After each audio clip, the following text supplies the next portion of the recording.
வணக்கம் நண்பர்களே.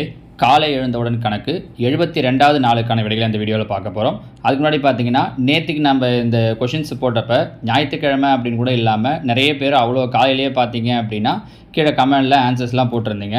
ஒவ்வொரு நாளும் அதே மாதிரி பார்த்தீங்கன்னா சரியாக 7 மணிக்கெல்லாம் நம்ம இந்த 5 கொஷின்ஸ் போட்டிருக்கோம்.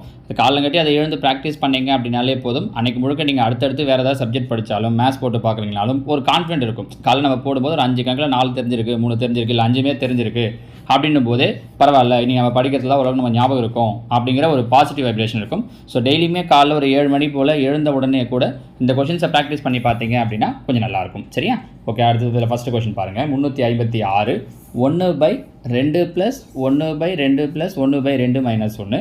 இதில் நம்ம எப்போ இந்த மாதிரியான கொஷின்ஸ் பார்த்தீங்க அப்படின்னா கீழே இருந்து ஆரம்பிக்கணும். கடைசியாக அங்கே 2 - 1 இருக்கு இல்லையா? 2 - 1னா 1. அப்போ 1/1 1/1னா 1 தான்.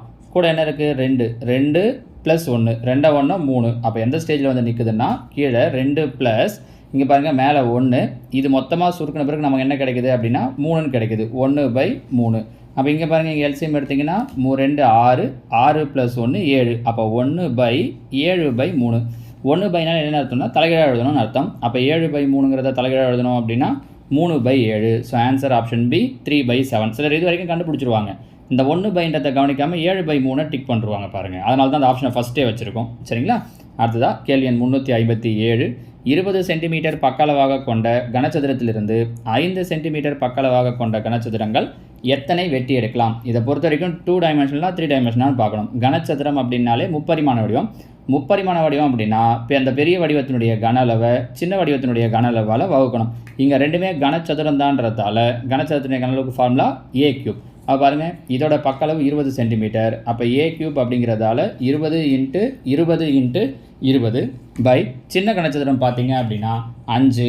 அதனால் கீழே வரும்போது பார்த்தீங்கன்னா 5 × 5 × 5 கேன்சல் பண்ண முடியுமான்னு பாருங்கள். 1 5 5 4 5 20 1 5 5 4 5 20 1 5 5 4 5 20. அப்போ 4 × 4 × 4 பெருக்குனிங்கன்னா 64. ஸோ எத்தனை கனசதுரங்கள் கிடைக்கும் அப்படின்னா 64 கனசதுரங்கள் கிடைக்கும். சரியா? அடுத்து கேள்வி எண் 352. நம்ம இந்த கொஸ்டினை பார்த்தீங்க அப்படின்னா ஏற்கனவே ஷார்ட்கட் ட்ரிக்கில் சொல்லும் போதே சொல்லியிருக்கோம். ஏன்னா ஐடியா சொன்ன ஞாபகம் இருக்கா? ஃபஸ்ட் நம்பர் பக்கத்தில் இருக்கிற குறி பார்க்குறேன் 30 +. அப்போ 30க்கு அடுத்து வரக்கூடிய ஸ்கொயர் நம்பர் 36. அந்த 36க்கு ரூட் எடுத்தால் போதும். 36க்கு ரூட் எடுத்தீங்க அப்படின்னா 6. So answer option B 6. இவ்வளோ தான். நம்ம இந்த பக்கத்தில் ப்ளஸ் வந்தாலும் மைனஸ் மல்டிப்ளை டிவைடு இந்த 4த்தில் எது வந்தாலும் அதுக்கு என்னென்ன பண்ணணும் அப்படிங்கிறத 4 தனித்தனி வீடியோவாக பார்த்து போட்டிருக்கோம். அதில் பார்த்தீங்கனாலே உங்களுக்கு இந்த ஐடியா புரிஞ்சிடும். சரிங்களா? அடுத்ததாக கேள்வி எண் 359 ரூபாய் 15,000க்கு 2 ஆண்டுகளில் கிடைக்கும் தனி வட்டிக்கும் கூட்டு வட்டிக்கும் உள்ள வித்தியாசம் ரூபாய் 96 எனில் வட்டி வீதம் என்ன? இப்போ இதில் பாருங்கள், 2 வருஷம் 2 வருஷத்துக்கான தனி வட்டிக்கும் கூட்டு வட்டிக்கு இருக்கக்கூடிய வித்தியாசத்துக்கான ஃபார்முலா D = P × R/100 இது ஆக்சுவலாக பார்த்தீங்க அப்படின்னா நம்ம கூட்டு வட்டியில் லாஸ்ட் இயர் டிஎன்பிஎஸ்சியில் கேட்ட கொஷின்ஸை தனியாக கம்பைல் பண்ணி ஒரு 5 பார்ட்டாக வீடியோ போட்டிருப்போம்.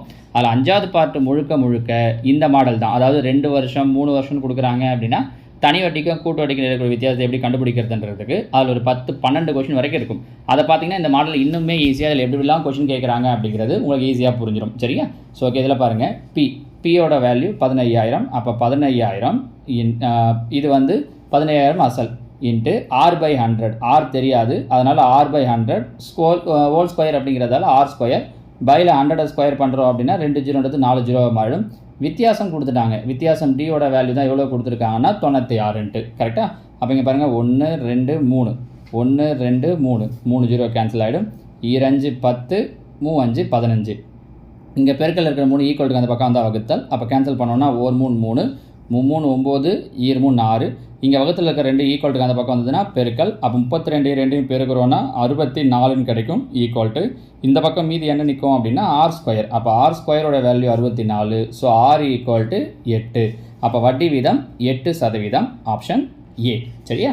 அடுத்ததாக கேள்வி எண் 360 √2n = 64 எனில் n = இதெல்லாம் பார்த்துக்கோங்க. √2n ரூட் ஈக்குவலுக்கு அந்த பக்கம் வருதுன்னா இந்த 2n மட்டும் இங்கே வச்சுக்கிறேன்.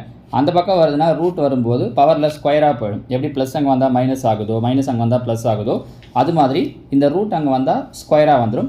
64ங்கிறத 2ஓட பவராக எழுதலாம். எப்படி?